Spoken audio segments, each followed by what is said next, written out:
अगर हम ब्राह्मण को भोजन नहीं करा पा रहे, गौ माता को भोजन नहीं दे पा रहे, श्वान को, कुत्ते को भोजन नहीं दे पा रहे, कौवे को भोजन नहीं दे पा रहे हैं, किसी कारणवश हम श्राद्ध नहीं कर पा रहे हैं, किसी कारणवश हम पूर्वजों को नहीं मना पा रहे हैं, ऐसा कोई घर नहीं जिसके घर के पितृ श्राद्ध पक्ष में पृथ्वी पर नहीं आते। तुम पूछो मत पूछो, तुम्हारे घर के पूर्वज तुम्हारे यहाँ जरूर आते। दरवाजे पर आकर खड़े होते हैं पितृ, दरवाजे पर आकर हमारे घर के पितृ खड़े होते हैं, स्मरण करते हैं कि हमको यहाँ से कुछ भाग प्राप्त होगा, कुछ मिल जाएगा, कुछ प्राप्ति हो जाएगी। सम्मुख में आकर खड़े होते हैं।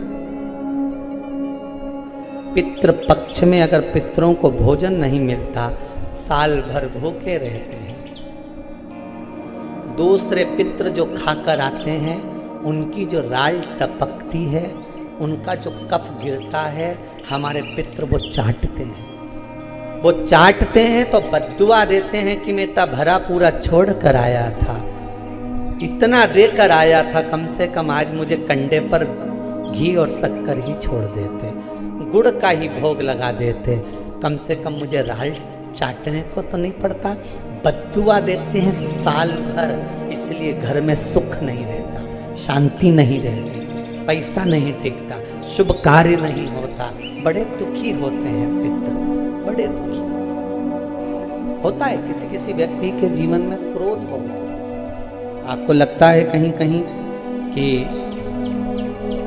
मेरे पितृ मुझ पर क्रोध कर रहे हैं।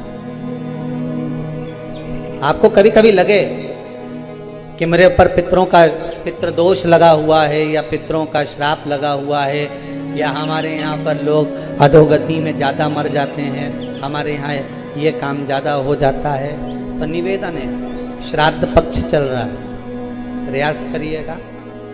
एक चावल की कटोरी में, कटोरी के अंदर थोड़ा सा चावल रख लीजिए कच्चा, उस चावल की कटोरी में एक बेलपत्र, थोड़ी सी दुर्वा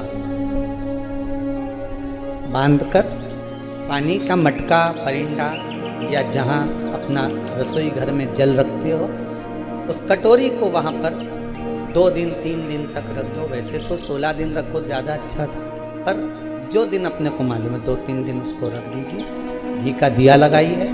3 दिन के बाद में उस दुर्वा को, उस बेलपत्र को शिव बाबा को ले जाकर समर्पित कर दो। चावल पूरे घर में घुमाने के बाद चिड़िया को या नदी में या किसी जीव को प्रदान कर दो। महाराज, पितृदोष